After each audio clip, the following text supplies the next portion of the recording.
نڈام کی کنپٹیاں غصے سے سلگ اٹھی۔ اس نے اپنے استاد کے گلے پر ہاتھوں کا دباؤ ڈالنا شروع کر دیا۔ اس کے انگوٹھے دید ربائی کے نرخرے پر جم گئے تھے۔ غصے سے اس نے دونوں انگوٹھوں سے بھی دباؤ ڈالنا شروع کر دیا تھا۔ اچانک اسے اپنے دائیں بازو کی کونی اور کلائی کے درمیانی حصے پر ایک ایسی چوٹ کا احساس ہوا جس نے پورا بازو شل کر دیا۔ اس نے دباؤ ڈالنا جاری رکھنے کی کوشش کی، لیکن اس کی انگلیاں بے جان ہوتی جا رہی تھی۔ اسے جلد ہی احساس ہو گیا کہ اس کا دایاں ہاتھ گرفت چھوڑتا جا رہا ہے۔ اس نے ویسی ہی ایک چوٹ اپنے بائیں بازو پر بھی محسوس کی۔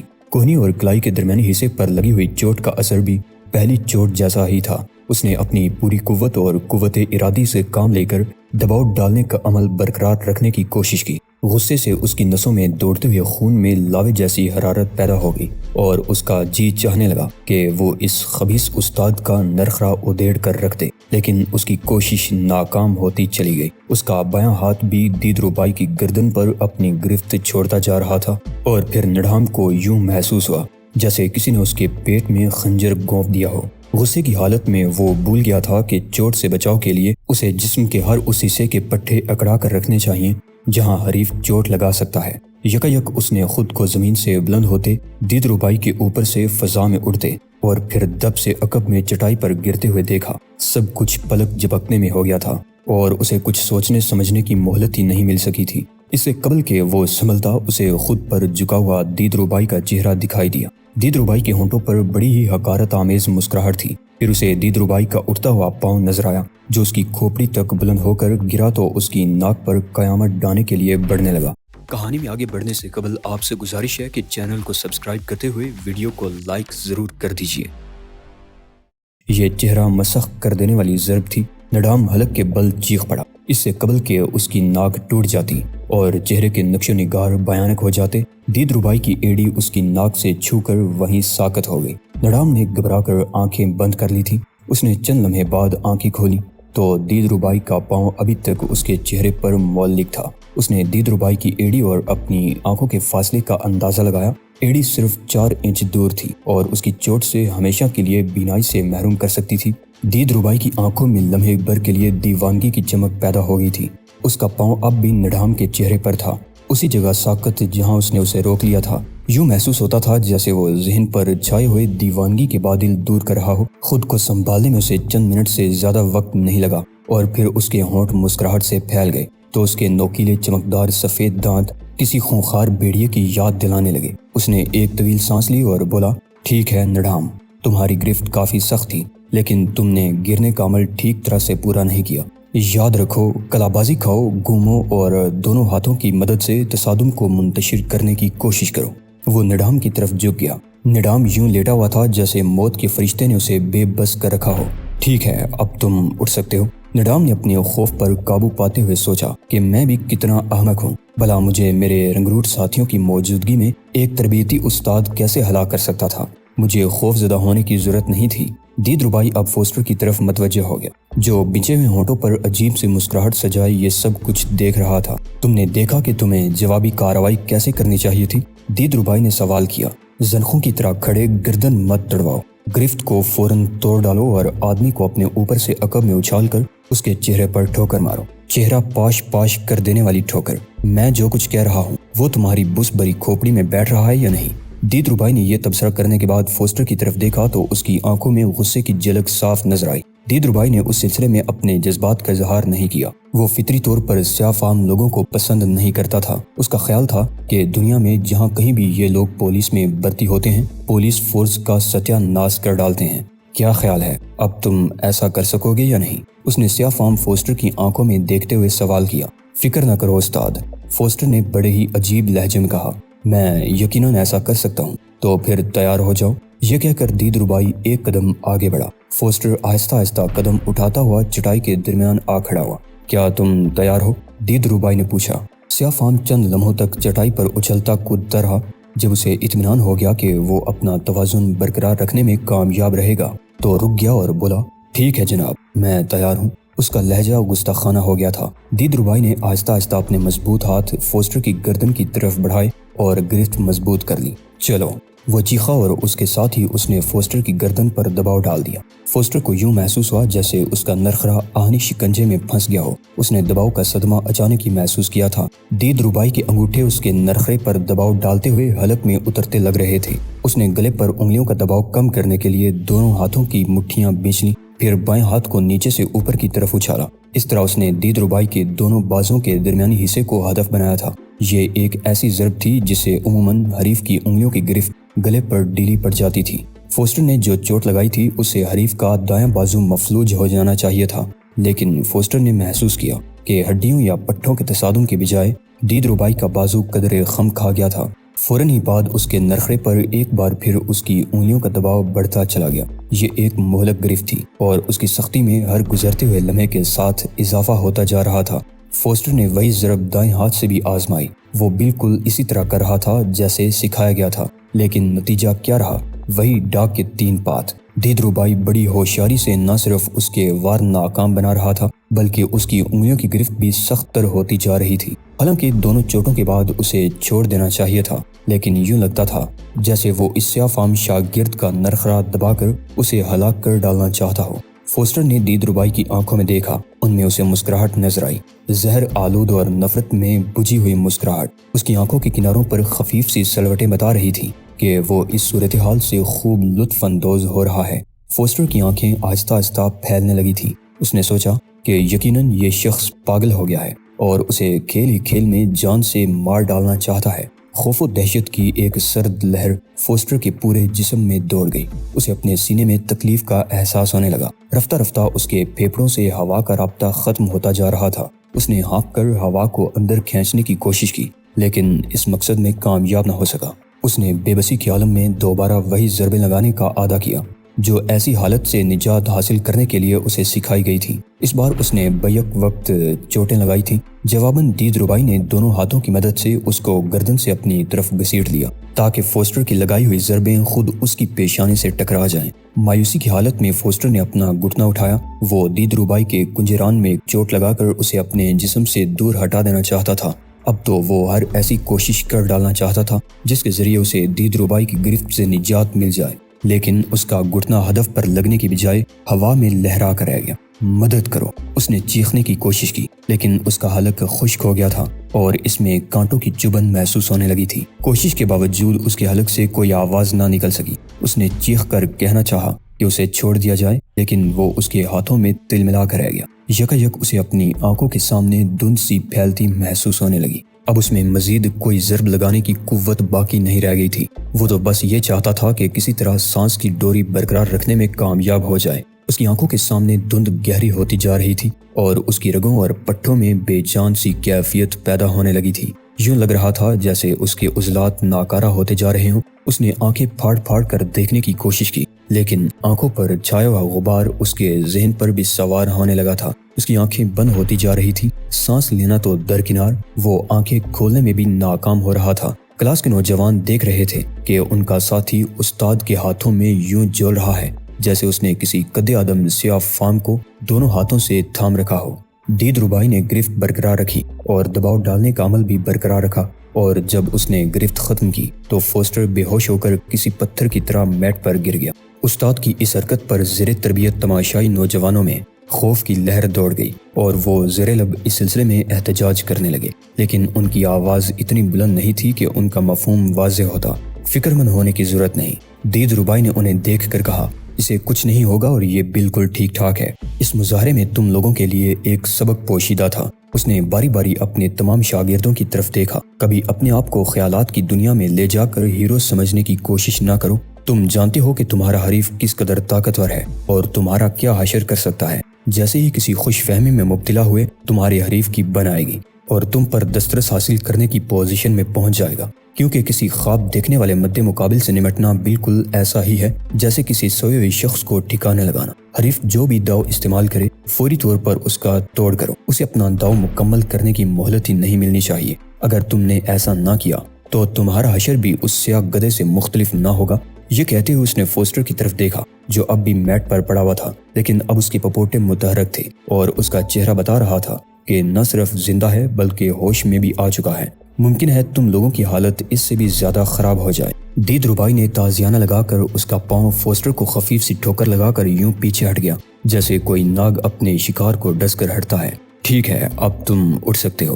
فوسٹر کے حلق سے اب کراہیں نکلنے لگی تھی۔ وہ کروٹ لے کر پیٹ کے بل لیٹ گیا، پھر دونوں ہاتھ پہلوؤں میں جما کر ہتھیلیوں کے زور پر اٹھا، لیکن پوری طرح اٹھنے میں کامیاب نہ ہو سکا۔ وہ اس وقت رینگنے کی پوزیشن میں تھا، اس لیے رینگتا ہوا میٹ سے ہٹنے لگا۔ اس حالت پر سبھی تشویش آمیز نظروں سے اسے دیکھتے رہے، لیکن کسی کو بڑھ کر اس کی مدد کرنے کی جرت نہیں ہوئی۔ کوئی اسے اٹھنے میں مدد دے، دید ربائی نے اپنے شاگردوں سے کہا اور چونک کر دروازے کی طرف متوجہ ہو گیا۔ دروازے سے دو آدمی اندر آتے نظر آ رہے تھے۔ اس نے اپنی ہتھیلیوں میں کھجلی محسوس کی اور اس کے دل کے مقام پر خفیف سی پھڑپھڑاہٹ جنم لینے لگی۔ اوہ، بالآخر تم آ ہی گئے۔ اس نے دروازے سے اندر آنے والوں میں سے ایک کی طرف دیکھتے ہوئے سوچا اور اس کی رگوں میں دوڑتا ہوا خون چنگاریوں میں ڈلتا چلا گیا۔ جیسے ہی دونوں آدمی اس کے قریب پہنچے، دید ربائی اپنے شاگردوں سے بولا، ٹھیک ہے، آپ کا آج کا سبق ختم ہوا، کل تم لوگوں سے دوبارہ ملاقات ہوگی۔ شاگرد چلے گئے تو وہ ان دونوں کی طرف متوجہ ہو گیا جو اس سے چند قدم کے فاصلے پر آ کر رک گئے تھے۔ ان میں سے ایک پولیس ٹریننگ کا ڈپٹی چیف انچارج تھا۔ اس نے کہا، دید ربائی، ان سے ملو۔ یہ ایک میگزین رائٹر ہیں اور پولیس ٹریننگ کے طریقہ کار پر ایک تحقیقی مضمون لکھ رہے ہیں۔ انہیں تمہاری معاونت کی ضرورت ہے۔ تم سے مل کر بے حد خوشی ہوئی۔ دید ربائی نے ٹائیگر سے مصافحہ کرتے ہوئے کہا۔ اس دوران میں وہ شہزاد ٹائیگر کی شخصیت کا گہری نظروں سے جائزہ بھی لے رہا تھا۔ اسے ٹائیگر میں کوئی غیر معمولی بات نظر نہیں آئی، ماں سوائے اس کے کہ اس کا جسم متوازن تھا اور اس کا کھڑے ہونے کا انداز بے حد ٹھوس تاثر سے بھرپور تھا۔ 6 فٹ لمبا، پتلے لیکن کسرتی جسم والا ٹائیگر قد و قامت میں اس سے صرف 4 انچ اونچا تھا اور غالباً اس کا وزن چند پاؤنڈ زیادہ رہا ہوگا۔ دید ربائی نے بھی سوچا اور ہنس پڑا، لیکن ان باتوں سے کوئی فرق نہیں پڑتا کیونکہ کوئی بھی چھوٹے قد کا حریف بڑے قد والے کو زیر کرنے میں زیادہ جلد کامیاب ہو جاتا ہے۔ یہ سوچتے ہوئے دید ربائی کے ذہن میں ایک اور شخصیت بھی گھوم گئی جس کی مہارت نے اسے ششدر کر دیا تھا، مسٹر ونچ، جو اس کے نزدیک اس صدی کا حیرت انگیز آدمی تھا۔ دید ربائی اس سینٹر میں پولیس کے رنگروٹوں کو تربیت دیتا تھا اور اسے قانون کے دائرے میں رہ کر کام کرنا پڑتا تھا، جبکہ مسٹر ونچ نے اسے ایک غیر قانونی کام کے لیے مجبور کر دیا تھا، اور وہ غیر قانونی کام تھا اس شخص کی موت جو ایک میگزین رائٹر بن کر اس کے پاس آیا تھا۔ ڈپٹی چیف انچارج انہیں متعارف کرانے کے بعد ٹائیگر سے بولا، میں تم دونوں کو تنہا چھوڑتا ہوں تاکہ تم اطمینان سے معلومات حاصل کر سکو۔ اگر میری ضرورت محسوس کرو تو میں تمہیں اپنے دفتر میں مل سکوں گا۔ ٹائیگر نے اس کا شکریہ ادا کیا اور دید ربائی کی طرف متوجہ ہو گیا۔ مجھے اپنے پیشے کے سلسلے میں تمہیں معلومات فراہم کرنے سے خوشی ہوگی، دید ربائی نے بظاہر اپنائیت سے کہا۔ پولیس میں ہماری سب سے زیادہ غیر معمولی چیز دست بدست لڑائی ہے۔ کیا تم اس سلسلے میں پہلے سے کچھ جانتے ہو مسٹر شہزاد؟ نہیں، مجھے افسوس ہے کہ میں کچھ نہیں جانتا۔ دید ربائی چند لمحوں تک ڈپٹی چیف انچارج کی طرف دیکھتا رہا۔ وہ جیسے ہی دروازے سے نکلا، اس نے پلٹ کر ٹائیگر سے پوچھا، تمہارے بائیں بازو کو کیا ہوا ہے؟ ٹائیگر کا ہاتھ اپنے بائیں کندھے پر چلا گیا۔ بات بڑی عجیب سی ہے، اس نے جھیپے ہوئے انداز میں جواب دیا، لیکن شاید تم یقین کر لو کہ میرا کندھا ایک گیراج کے دروازے میں پھنس گیا تھا۔ نہیں، اس طرح ایسی چوٹ نہیں آیا کرتی۔ دید ربائی نے ماہرانہ انداز میں تبصرہ کیا اور مسکرانے لگا۔ اس کی مسکراہٹ بڑی ہی عجیب اور ناقابل فہم تھی۔ ٹائیگر کو اپنی کھوپڑی میں ایک چنگاری سی بڑکتی محسوس ہونے لگی۔ اسے اچانک ہی خود پر غصہ آ گیا تھا کیونکہ اس کی دانست میں بازو کی حالت اب ایسی نہیں تھی کہ کوئی اسے مضروب سمجھ سکتا۔ اس کا مطلب تھا کہ ابھی تک وہ اس بازو کی اصلی حرکت کو برقرار کرنے میں کامیاب نہیں ہو سکا تھا۔ میں تمہارے بارے میں بہت کچھ سن چکا ہوں، ٹائیگر نے اس کی توجہ اپنے بازو سے ہٹانے کے لیے کہا۔ اوہ، کیا واقعی؟ دید ربائی نے حیرت کا اظہار کیا۔ ہاں، تمہارا ایک شاگرد ہنگری میرا دوست ہے، وہ غالباً تم سے تربیت حاصل کرتا ہے۔ ہنگری؟ دید ربائی نے الجھن سے دہرایا۔ میں اس نام کے کسی آدمی کو نہیں جانتا۔ ٹائیگر اسے بغور دیکھ رہا تھا۔ اسے دید ربائی کے انکار پر حیرت ہوئی، لیکن وہ اپنے تاثرات چھپا گیا۔ وہ جانتا تھا کہ ہنگری کی بیوی نے اس سے غلط بیانی نہیں کی تھی۔ اس نے دید ربائی کا نام، اس کا عہدہ اور پولیس کا سیریل نمبر تک بتا دیا تھا۔ دید ربائی کے سلسلے میں اسے یقیناً کوئی غلط فہمی نہیں ہوئی تھی اور اس نے ٹھیک ہی آدمی کی نشاندہی کی تھی۔ بہرحال اس نے اس سلسلے میں مزید کوئی بات نہیں کی اور دید ربائی کے ساتھ سینٹر میں گھومتا رہا۔ دید ربائی نے اسے تربیت گاہ کے مختلف کمرے دکھائے اور پھر اسے ایک مخصوص حصے میں لے گیا۔ یہاں تک پہنچنے کے دوران میں وہ ٹائیگر کو اپنی تربیت گاہ کے بارے میں ضروری معلومات فراہم کرتا رہا تھا۔ ٹائیگر بغور اس کی باتیں سنتا رہا اور اسبات میں سر ہلاتا رہا۔ اب وہ اس کمرے میں تھے جس کے باہر جمنازیم کی تختی لگی ہوئی تھی۔ ٹائیگر کو یہاں آنے کے بعد اپنی تربیت کے ابتدائی دن یاد آ گئے جب ایک ایسے ہی جمنازیم میں اسے اوشان سے پہلی بار ملنے کا اتفاق ہوا تھا۔ ان دنوں وہ موت کی کرسی سے بچ کر وہاں پہنچا تھا اور بحیثیت ٹائیگر اس کی تربیت کا پہلا دن تھا۔ ٹائیگر ان دنوں اپنے آپ کو بہترین نشانچی سمجھا کرتا تھا، لہٰذا جب اسے کہا گیا کہ وہ اوشان پر فائرنگ کرے تو اسے بوڑھے اوشان پر بے حد رحم آیا تھا۔ اس کا خیال تھا کہ بہرام اس ناتواں بوڑھے کو اس کے ہاتھوں قتل کروانے لایا ہے، لیکن جب اس نے اوشان کے تضحیک آمیز رویے پر مشتعل ہو کر فائر کی تھی تو اس کی ایک بھی گولی اوشان کی گرد کو نہیں پا سکی تھی۔ دید ربائی سے جمنازیم کے سامان کے بارے میں معلومات فراہم کر رہا تھا کہ اچانک ٹائیگر نے اس سے سوال کیا، کیا تم نے کبھی یہ بھی دیکھا ہے کہ تمہارے شاگرد اس علم اور فن سے استفادہ بھی کرتے ہیں یا نہیں؟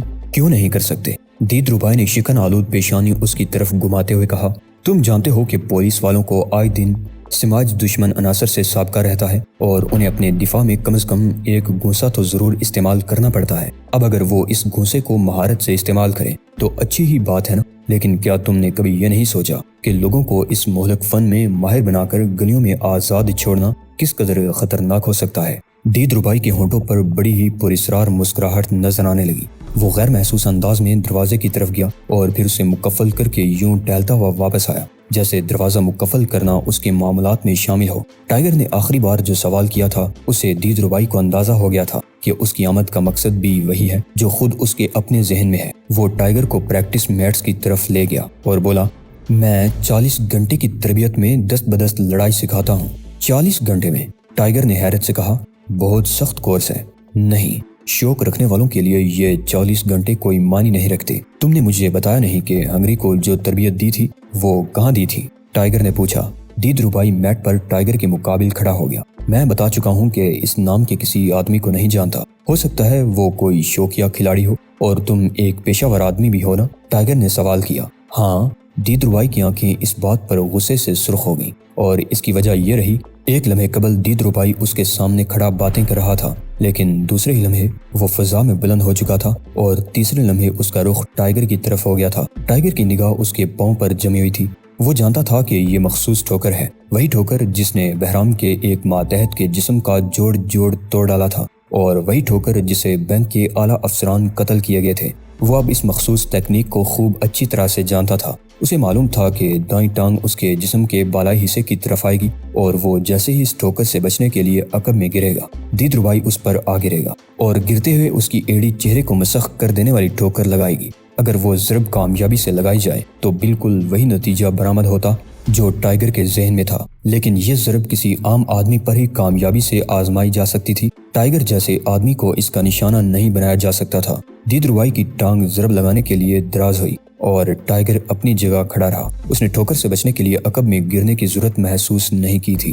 ٹھوکر ٹائیگر کے دائیں کندھے میں لگی۔ یہیں پر ٹائیگر کو ایک اور ضرب کی توقع تھی، لیکن جب وہ نہیں آزمائی گئی تو ٹائیگر دل ہی دل میں ہنس پڑا۔ وہ سمجھ گیا کہ جس کسی نے بھی دید ربائی کو یہ مہلک داؤ سکھایا تھا وہ اس کی کامیابی پر اس قدر مطمئن تھا کہ اس نے مزید ضرب سکھانے کی ضرورت ہی محسوس نہیں کی تھی۔